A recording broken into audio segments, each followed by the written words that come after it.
네, 안녕하세요. 마감 클래스 이관무 전문가입니다. 자, 오늘은 어제 미증시처럼요, 시장에 좀 관망세가 계속 짙은 그런 시장이었습니다. 최근 지난주부터 보여지고 있는 시장의 흐름인데요. 장 초반과 장 후반의 움직임이 좀 커지고, 장 중에는 항상 조정을 보이는 그런 시장의 모습이 연출이 되고 있습니다. 자, 그래서 우리가 집중할 수 있는 시간대가 사실 그리 많지가 않겠죠. 자, 오늘 시장에 대한 포인트 그래도 살펴보겠습니다. 자, 시장에 좀 그래도 빨간불이 많았던 시장이기도 한데 오늘 시장에 대한 포인트 살펴보도록 하죠. 자, 우선은 오늘 사실 아침에 제가 개장 전 포인트에서 우려가 있는 종목 섹터를 이야기를 했습니다. 삼성의 갤럭시 폴드 이 지연 소식에 대한 부분들인데요. 자, 이 때문에 삼성전자의 갤럭시 폴드 관련된 종목들이 일제히 하락을 했습니다. 자, 그런데 삼성전자는 어느 정도 반등을 했고요. 그리고 한편으로는 삼성전자의 악재 빈 곳에 정부 정책이 또 나왔습니다. 물론 이제 정부의 입장은 연초 때부터 확인이 되었었지만 오늘 이 비메모리 반도체에 대한 육성 정책 또 삼성도 마찬가지로 계속 투자를 진행하겠다. 자, 사실 우리가 이 삼성전자와 SK 하이닉스의 주 매출이 메모리 반도체 쪽이었지만은 사실 메모리 반도체보다 좀 더 단가가 있고 메모리 반도체보다 더 큰 시장이 비메모리 반도체 시장인데요. 자, 이제는 삼성이 또 정부의 입장에서 또 더 강하게 진행할 것이다라는 입장이 나타내주고 있습니다. 이로써 이 오늘 삼성전자의 빈 공백을 잘 메꿔줘서 삼성전자는 주가 방어가 상당히 좋았고요. 그리고 이 비메모리 좀 특히나 이제 시스템 반도체에 대한 얘기를 건네본다면요. 그동안 제가 이야기 드렸던 섹터들 보도록 하죠. 자, 주가 차트 보도록 하겠습니다. 최근에 이 반도체에 대한 종목들 제가 이야기를 많이 드렸을 때 꼭 이야기 드린 부분들이 있었습니다. 테스, 유진테크, 그리고 유니테스트 이와 같은 종목들 메모리 쪽으로 보고 비메모리 쪽에서는 PSK 그리고 이 종목 어브 반도체 이야기를 들어왔었죠. 자, 우선은 오늘 뉴스가 비메모리 쪽이기 때문에 어브 반도체 주가 보도록 하겠습니다. 일단 주가가 연초 때부터 해서 움직임이 좋았었고요. 오늘도 연중 신고가를 경신했다는 점. 물론 이제 상승폭을 좀 반납을 했지만은 이 시스템 반도체에 대한 입장이 계속해서 커지고 있는 시점입니다. 여기에 시스템 반도체에 대한 연결고리를 좀 가질 수 있는 파운더리라든지 네페스. 자, 네페스가 오늘은 좀 장 후반대까지 좀 강했죠. 네페스도 제가 이야기 드렸던 종목들 중에 하나인데 추세 자체가 사실 굴곡은 좀 있지만은 추세 상승에 대한 지속이 나타내고 있습니다. 오늘도 신고가를 경신을 했고요. 그리고 파운더리 회사도 좀 보도록 하죠. 대표적으로 DB 하이텍을 볼 수 있는데요. 네, 역시나 오늘 장에서 신고가 흐름이 경신되었다. 자, 일단 오늘은 비메모리 시스템 반도체 콕 찍어서 얘기 나왔지만은 그래도 반도체에 대한 흐름 안에서는 연속적으로 나오고 있다라고 생각을 합니다. 계속 이야기를 드려왔던 이 테스라든지 유니테크, 유니테스트 모두 다 추세가 그래도 견고하게 지켜지고 있는 모습이기 때문에 오늘은 비메모리 반도체, 시스템 반도체가 반도체 얘기를 꾸며줬다면은 향후에 SK 하이닉스 발표되고 난 다음에 메모리 쪽도 보자 이야기를 드리도록 하겠습니다. 그리고 뒷부분에 좀 더 이야기를 드리겠지만은 정부의 입장이요 시스템 반도체뿐만 아니라 바이오라든지 그리고 미래 자동차에 대한 관심이 상당히 높습니다. 오늘도 이와 같은 정부 정책 이야기를 내놓았기 때문에 다음 주 이와 같은 모멘텀은 계속 보셔야 된다는 것 이야기 드리도록 하겠습니다. 자, 두 번째 포인트 보도록 하죠. 시장이 사실 실적 발표를 앞두고 있기 때문에 미증시, 우리 증시에서 시장을 계속 관망을 하는 자세가 많습니다. 수급도 마찬가지였고요. 시장에 대한 변수가 없는 시장이었는데 오늘 이 뉴스가 상당히 변수가 있었습니다. 자, 미국 쪽에서 이란에 대한 경제 제재를 하고 있죠. 그래서 이란산 원유에 대한 수입을 일부 국가에 유예를 해줬는데 그마저도 중단을 했습니다. 자, 우리나라 같은 경우에는 그 유예되었던 8개 국가 중에서 이란에 대한 수입이 두 번째로 많은 국가였는데요. 일단 정유화 관련된 종목들이 일제히 상승을 했습니다. 그리고 유가에 대한 흐름들로 해서 여러분들이 볼 수 있는 종목들에 대한 구분을 잘 하셔야 되는데요. 그 부분들을 제가 지금 좀 해드리도록 하겠습니다. 자, 우선은 유가에 대한 변동 흐름들을 HTS를 통해서 보도록 하죠. 자, 보시는 화면은요. WTI, 국제 유가에 대한 상승인데요. 아무래도 이란에 대한 경제 제재가 원유 생산에 대한 공급의 차질이 나설 수 있기 때문에 유가에 대해서 큰 희소성으로 반등이 나왔습니다. 어제 큰 차트의 흐름들이 나왔었고요. 물론 이제 연초 때부터 해서 꾸준하게 경기 회복세에 따라서 그리고 오펙 국가의 감산 합의에 따라서 유가 상승이 이루어졌었고요. 결국에는 지금 오늘 이 미국의 경제 제재 이야기로 해서 큰 급등세로 나왔기 때문에 유가 관련된 종목들의 움직임이 상당히 좋았습니다. 첫 번째로는 뭐 SK 이노베이션부터 해서 GS 뭐 기타 등등의 정유주들 상당히 강했고요. 그리고 또 이 원유 가격에 대한 상승에 따라서 상품 마진이 올라갈 수 있는 기업들도 상당히 강했습니다. 그리고 이 60달러 선이 넘어간 이후부터는요, 해양 플랜트라든지 주요 플랜트 사업이 진행될 수 있기 때문에 뭐 LNG 선에 대한 발주라든지 이런 부분들이 이루어질 수 있어서 조선주들까지 움직임이 나왔습니다.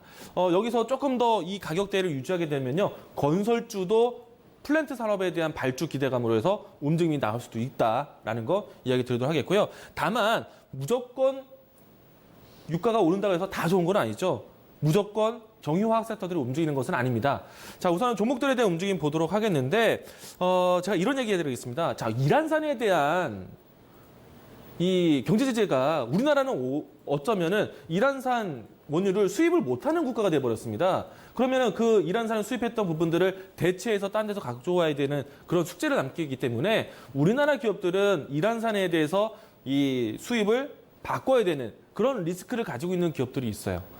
물론 이제 유가에 대한 상승에 따라서 지금 말씀드렸던 이 정유 관련된 종목들이 상당히 강했지만 사실 우리나라가 이란산을 수입했던 이유 중에 하나가 이란과의 경제 교류도 이어지는 것도 있었지만은 이란산에 대한 석유가 사실 정유화학 쪽에 들어가는 석유가 아니라 석유화학 제품의 근간이 되는 나프타를 뽑아내는 초경진유래에 대한 성향이 있습니다.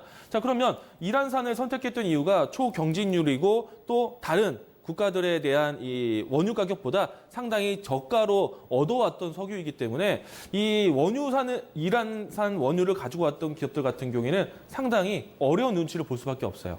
뭐 대표적으로 나프타에 대한 원료를 가지고 있기 때문에 나프타를 쓰는 에틸렌 기업 같은 경우에는 상당히 저조할 수밖에 없다.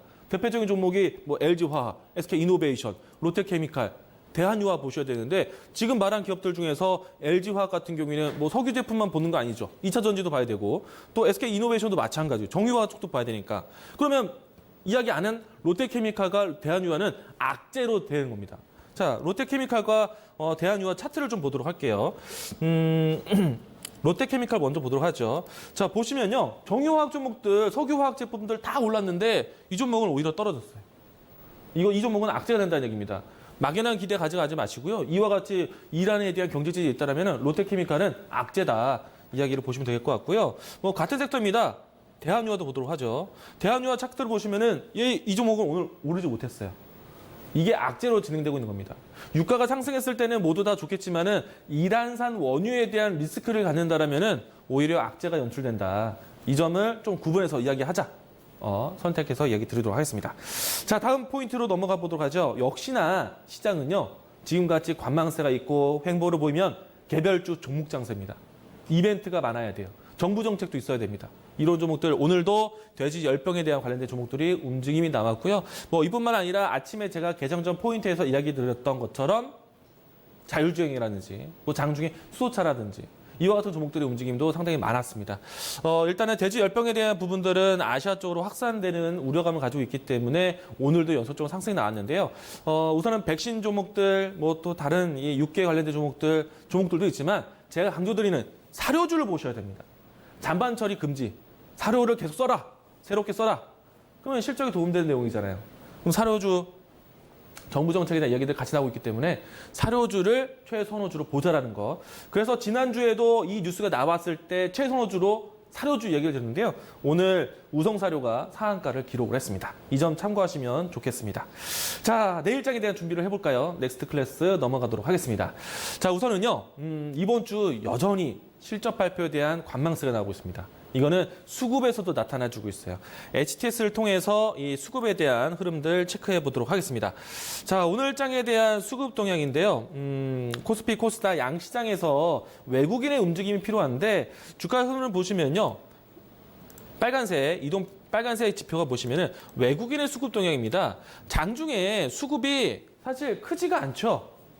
매수가 잘 안 들어오고 있습니다. 관망하고 있는 겁니다. 근데 여기서 포인트는 무엇이다? 매도가 없다. 매수는 기다리면 됩니다. 물론 이제 실적 발표에 대한 부분들 리스크를 확인하고 들어오겠죠. 자, 그래서 시장에 대한 부분들이 여전히 관망세에 있다라는 것. 주 초반에는 시장 관망세로 대응하셔야 된다는 것. 주 후반에는 SK 하이닉스 발표 이후에 변동성이 나올 건데 주 초반에 월화수 동안에는 시장 관망세. 그러면 종목 장세로 가셔야 되는 겁니다. 자, 그래서 마감 클래스에 대한 내일장에 대한 포인트 다시 보도록 하겠는데요. 자, 수급에 대한 변동성이 있는 상태이기 때문에 모멘텀, 이슈에 가까이 보셔야 됩니다. 자, 내일 이슈 중에 하나는 북한과 러시아의 정상회담 일정이 예상된다는 겁니다. 김정은 위원장이 출발을 했고요. 내일 또는 모레에 이뤄질 것이기 때문에 대북 관련에 대한 시나리오도 한번 챙겨보셔야 됩니다. 자, 러시아를 만나는 이유는 미국과의 경제 협력에 대한 부분들, 그러니까 미국에 대한 카드를 좀 더 갖기 위한 것이죠. 그 다음에 이 남북 정상회담의 이벤트까지 보셔야 되기 때문에 대북 관련 종목들은 이제 조금씩 이 정상회담 마치고 난 다음에 볼 수 있지 않을까 생각이 되고 있고요.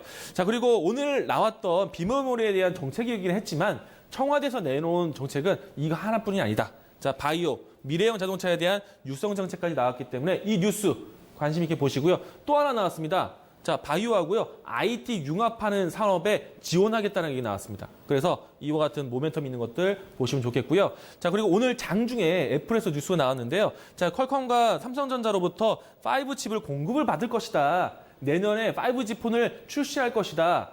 자, 그러면 5G에 대한 애플의 시장 참여. 자, 5 통신 장비 종목들, 이제 또 다시 한번 모멘텀이 되고 있다는 거. 알고 있지만 모멘텀에 대한 연속성 확인해 보시기 바라겠습니다. 자, 마감 클래스 이렇게 정리하도록 하겠습니다.